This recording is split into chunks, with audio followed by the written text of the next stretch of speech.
Hello အားလုံးပဲမင်္ဂလာပါဒီနေ့မှာတော့ကျွန်တော်ဒီ GTA5 game ထဲမှာပေါ့နော်ကျွန်တော်ညဘက်တွေဆိုလို့ရှိရင်တယောက်တည်းသွားတဲ့ချိန်ကျရင်နည်းနည်းခြောက်ချားဖို့ကောင်းတဲ့နေရာလေးတွေကိုကျွန်တော်ဒီလိုက်ပြမှာပေါ့နော်โอเคအဲ့ဒါကျွန်တော်ဘယ်နေရာလေးလဲဆိုတာကျွန်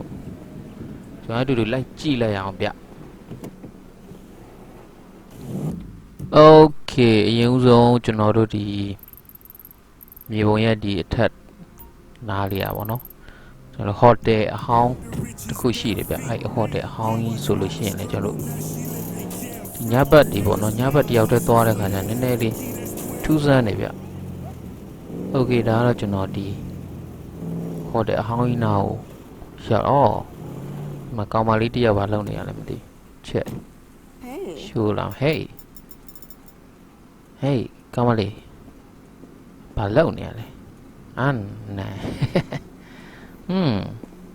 Tari pain it, Tari pain it. To show little meow, show little meow. Shame I am. Okay, that or you know, the problem piagin it. Near one or hot demo, more day how you know.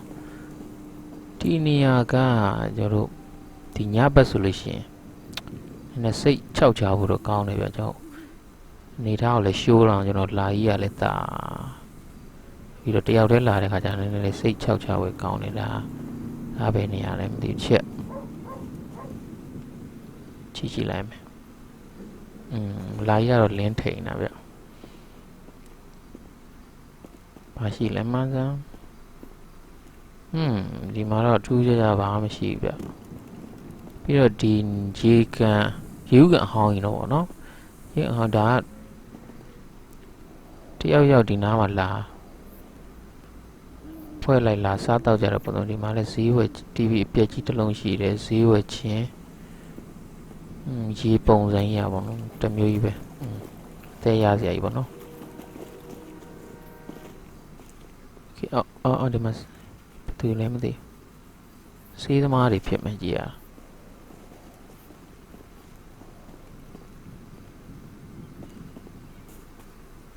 Okay, other job about touchy maybe. Bomb about the sheep, not shed touchy, or no?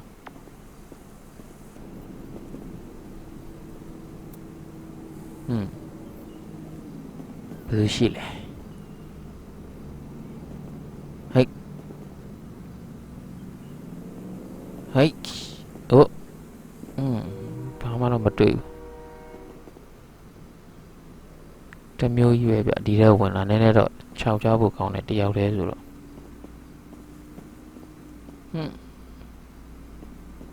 Hey, miss you.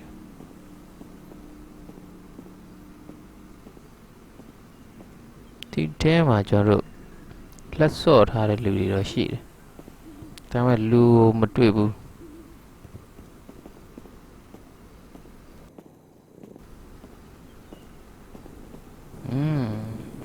Okay, John, the mama shoes now. Tight along to our one. How do you do? Lube, the yellow logo, allow. One let you. The tiara ain't she made it, no? Ain't she made it in my never lavido? A jar upon the mubia. A muy piany, I will not call muy piacha. How long may I go? Never is on the ancient maid or the sea the maru paru, no? Tima lavido. La nija and need hammy. I'm a medium mount man, it. Say chow chow will count it at the movie. How long? Lu is a young on the ball, mamma sheep.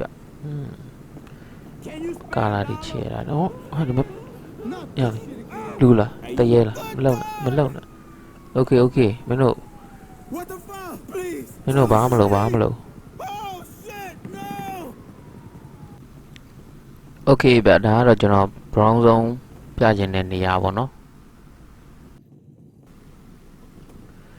ပြီးတော့ကျွန်တော်နောက်ဒုတိယနေရာကျွန်တော်ဆက်ပြီးတော့ပြမယ်ပေါ့နော်ကျွန်တော်ဒုတိယနေရာကျွန်တော်ဒီမြေပုံရဲ့ဒီညာဘက်တောင်းနာလေးရမယ်အဲ့ဒီကျွန်တော်တို့ဆက်ပြီးသွားအောင်ပေါ့နော်အဲ့နေရာကတော့ကျွန်တော်တို့ဒီစတိုရီမူထဲမှာကျွန်တော်နောက်ဘက်ဆုံးကျွန်တော်တို့မီးလောင်သွားတဲ့အိမ်ကြီးဗျအဲ့ဒီအိမ်ကြီးပေါ့နော်အဲ့ဒီအိမ်ကြီးကဆိုလို့ရှိရင်လည်းကျွန်တော်ညာဘက်သွားကြည့်မယ်ဆိုလို့ရှိရင်လည်းနည်းနည်းခြောက်ချဖို့ကောင်းတယ်ဗျအနေထားကြီးကကြည့်ကြည့်လိုက်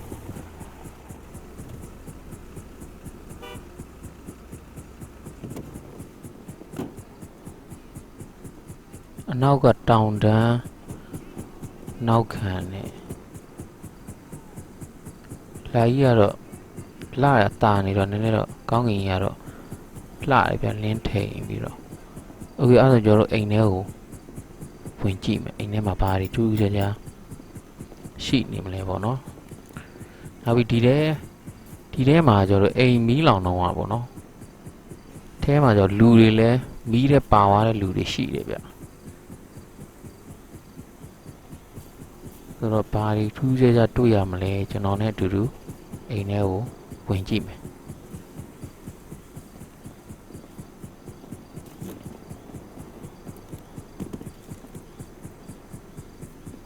အိမ်ကြီးကလုံးဝပျက်စီးသွားတာဗျကလုံးမီးကျွန်းရတယ်ဗောနော်ကလုံးမီးလောင်ပြကျပြီးတော့လုံးဝပစ္စည်းတွေပြာပုံဖြစ်သွားဗောနော်ဒါပေမဲ့ပစ္စည်းတွေအထဲမှာအကောင်းတွေရှိသေးတယ်ဗျထိုင်ကုန်တွေရောဆိုဖာကြီးရယ်မပစ္စည်းတွေတော့ရှိသေးတယ်ဗျဒီဟာကြီးကဘာကြီးလဲဘာကြီးပါလဲခုံတွေကကောင်းကြီးဗျခုံတွေကမီးမလောင်ဆိုဖာကုံတွေလည်းဘာမှမဖြစ်ဘူး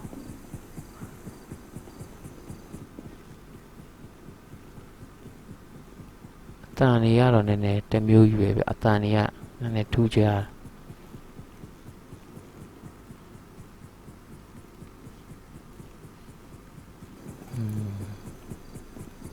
အဲ့ကြောင့်အိမ်ပေါ်ခေါင်းဝါနေတက်ပြီးတော့ကြည်တာဗောနော်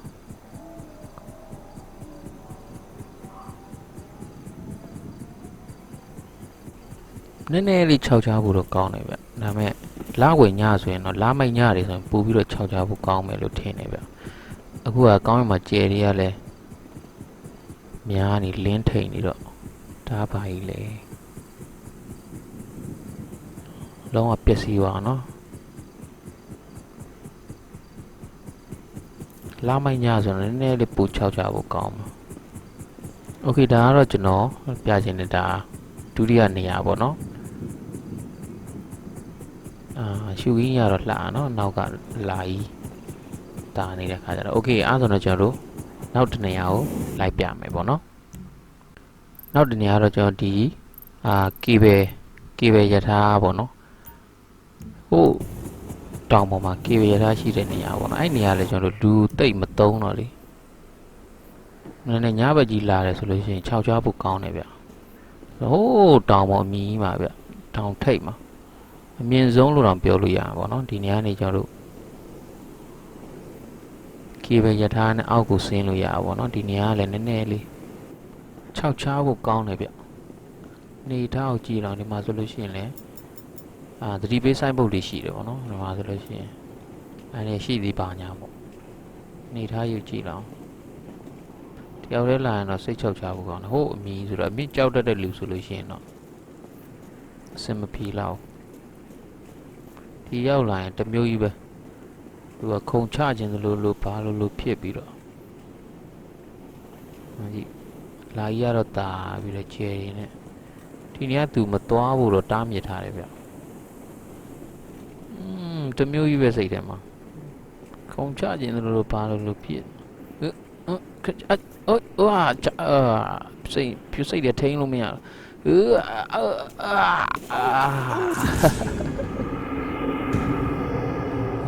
းကိုတတ်သေးပလိုက်တယ်ပြီးရောโอเค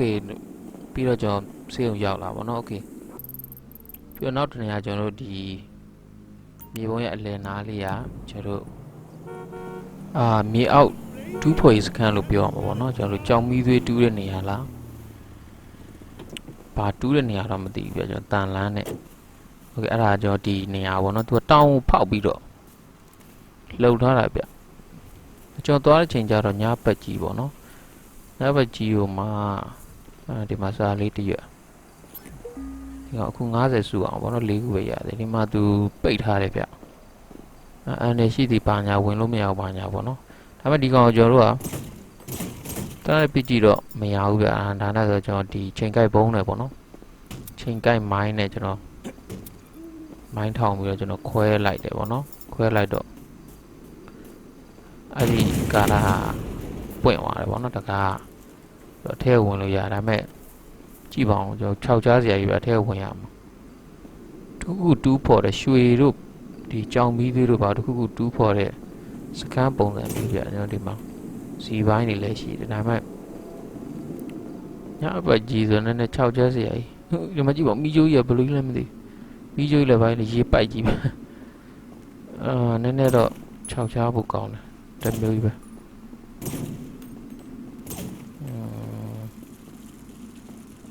လုံးဝမှောင်မဲနေတာဗျနည်းနည်းတိတ်ဆိတ်ပြီးတော့အတန်ကြီးကလည်းတမျိုးကြီးပဲနော်ဘာရှိမလဲသူရဲ့ကြပွားကနေဆိုပေါ်လာရင်တော့မတော်ပြီနော်ပါနောက်ကျော်လည်းတိတ်မလုံး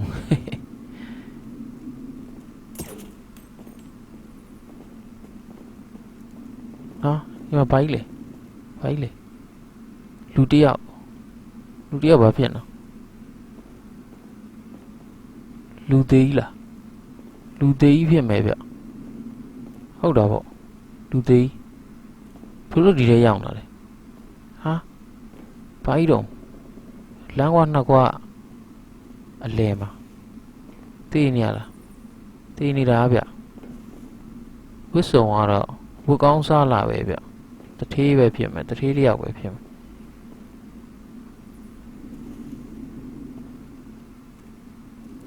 ဒီနေရာမှာဘယ်လိုလုပ်ဒီအလောင်းကောင်ရရှိနော်ဘယ်သူတက်သွားလဲသူဘာတန်ရာမှလည်းမရှိဘူးဒါမှမဟုတ်သူလည်းဒီတိုင်းဝင်လာပြီးတော့ဒီမှာအောက်ဆီဂျင်ပြတ်ပြီးရှော့သွားလားဘယ်လိုဖြစ်သွားဟာသွေးတွေထွက်လာတဲ့ဟာမသေးသေးဘူးလားဘယ်လိုကြီးတော့သွေးတွေထွက်လာမသေးသေးဘူးလားငါပြစ်လိုက်မှသေသွားပြီထင်ပါမဟုတ်ဘူးသေတော့သေနေတာပဲဒီမှာကြည့်မျက်နှာရုပ်ကြည့်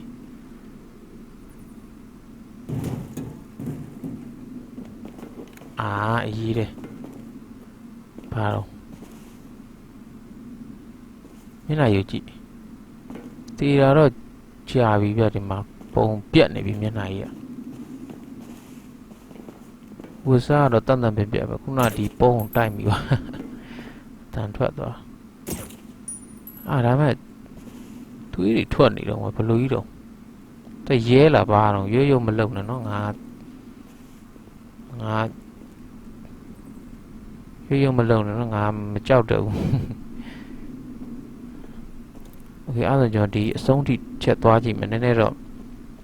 6ချားဖို့တော့ကောင်းတယ်โอเคသွားကြည့်လိုက်မယ်လေနည်းနည်း6ချားဖို့ကောင်းတယ်ဗျမြန်လေးသွားလိုက်မယ်ဟေးမလားနော်ဆုံးထိကျွန်တော်တစ်ချက်သွားကြည့်လိုက်မယ်ဗျ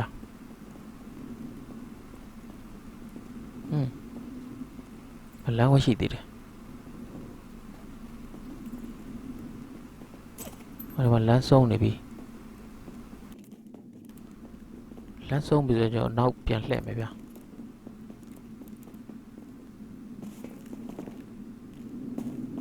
ဒီလမ်းခွဲတော့တစ်ချက်သွားကြည့်မယ်ကျောင်းရနေတော့ထူးဆန်းတယ်ဘယ်လိုလုပ်ဒီထဲမှာလာတေနေလဲမသိဘူးเนาะ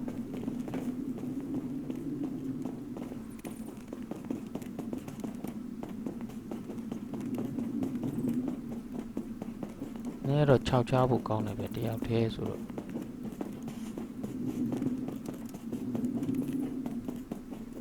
ဒီမှာလည်းလမ်းခွဲရှိနေတာပါဒါပေမဲ့ဒီဘက်ကအပိတ်ကြီး ရှာဘာမှထူးကြတော့မရှိဘူးဒါမှမဟုတ်မမေးဆိုတော့နည်းတော့လန့်နေနည်းတော့စိတ်ချောက်ချရတယ်လမ်းကွဲတွေတော့တပုံကြီးတယ်ဗျဒီမှာလည်းလမ်းဆုံးမှာ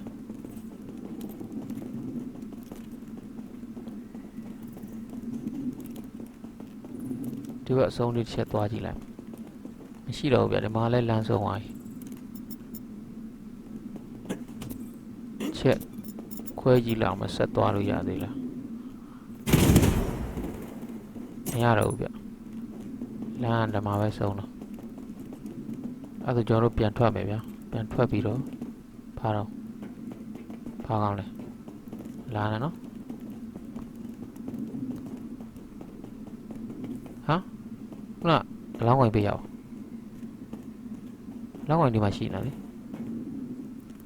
ဖေးရောက်သွားအော်မဟုတ်ဒီလမ်းခွဲမဟုတ်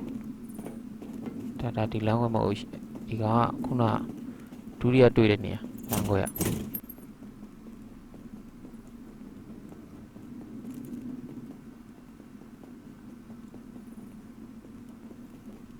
ဒီမှာ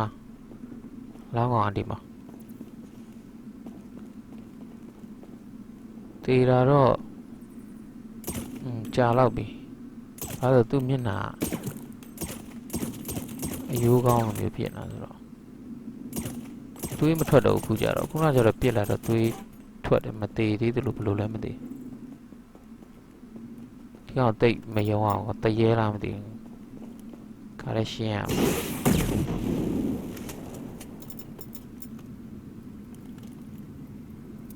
RPG နဲ့ထူတော့လိုက်တယ်တော့ရှုပ်တကြိုးပေးလိုက်တာပေါ့အဲမှာတေသွားပြီဆိုတော့ဘယ်သူမှတကြိုးမဲ့လို့မရှိဒီကောင်သွေးရသွားရဟုတ်ရလားမသိပါဘူးကွာ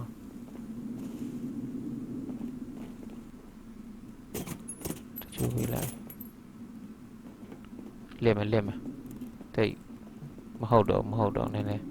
ထားမကြတော့လစ်တာပဲကောင်းတော့မောင်းမမဲနဲ့အေး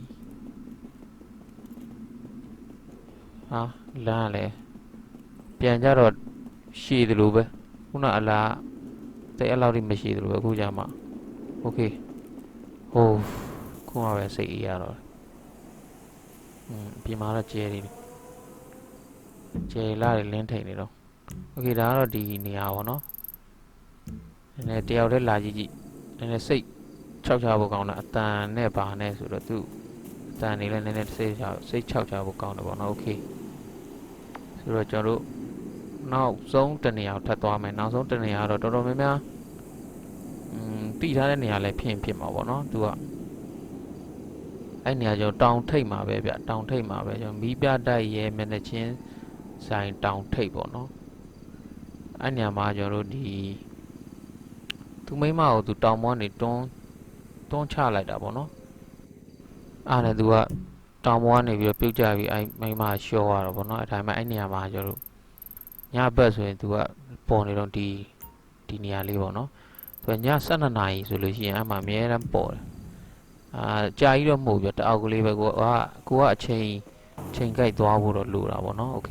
ဒါကျွန်တော်တောင်ထိပ်ပေါ်ရောက်လာပြီပေါ့နော်ကျွန်တော်ချိန်သူစနိုင်ညစနိုင်မထိုးသေးရမလို့ခဏစောင့်နေရပါဟိုးအောင်မှာကျွန်တော်မီးပြတိုက်ရှိတယ်ပေါ့နော်ကျွန်တော်12နာရီထိုးတဲ့တီကိုကျွန်တော်တောင်မှာတယောက်တည်းလာစောင့်နေရပါပေါ့နော်အခုကတော့ကျွန်တော်ဒီ9နာရီခွဲပဲရှိသေးရပေါ့နော်ဆိုတော့12နာရီတိကျမှသူကထွက်တာဆိုတော့ဒီနေရာလေးမှာသူကိုရောင်ပြတာပေါ့နော်โอเคအခုက10နာရီက17နာရီထိုးကနေပြီခဏထပ်ဆောက်လိုက်မယ်ပေါ့နော်โอเคဒီမှာပေါ်လာပြီဗျတွေ့လားအဝေးကနေဆိုနည်းနည်းလေးမှုံတယ်ကျွန်တော်နီးကက်သွားကြည့်မယ်ဒါပေမဲ့နည်းနည်းတမျိုးကြီးဗျနော်ဟာကြည့်အနီးကကျွန်တော်ဆွဲပြမှာကျက်သိမ်းထားစီ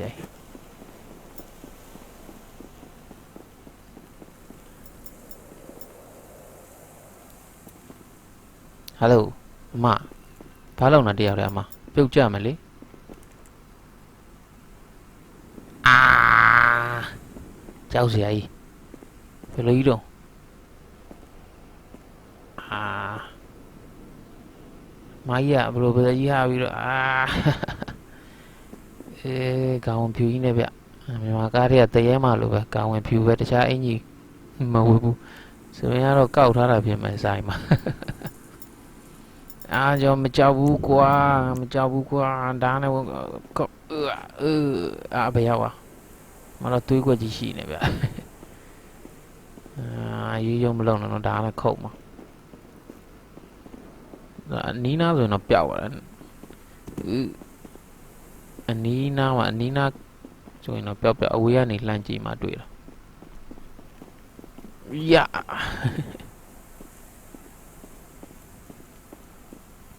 အာပျောက်သွားပြီချိန်ပြေသွားပြီထင်တယ်သူကလည်းချိန်နဲ့ပြချိန်ကြော်တာနဲ့ချိန်ပြည့်တာနဲ့သူကပြင်ရတယ်ထင်တယ်โอเคဒါကတော့ကျွန်တော်ဒီ GTA 5ထဲမှာပေါ့နော်ဒါဆက်နိုင်10မိနစ်ဆိုတောက်လေးပဲဗျာနော်သူ4-5မိနစ်လောက်ပဲပေါ်โอเคဒါကတော့ GTA 5ထဲမှာကျွန်တော်တို့တကြောက်ထဲညဘက်သွားတဲ့ခါကျရင်နည်းနည်းစိတ်ချောက်ချားဝယ်ကောင်းတဲ့နေရာလေးတွေပေါ့နော်ဆိုတော့အားလုံးပဲကျေးဇူးတင်ပါတယ်ချိုင်းနေတဲ့ဆိုရင်ကျွန်တော်ရဲ့ channel လေးကို like and subscribe လေးလုပ်ပေးခဲ့ဖို့တောင်းဆိုပါရစေခင်ဗျာအားလုံးပဲကျမ်းမာရေး queue ဆက်ကြပါကြည့်ကြည့်ပေးတဲ့အတွက်အားလုံးကို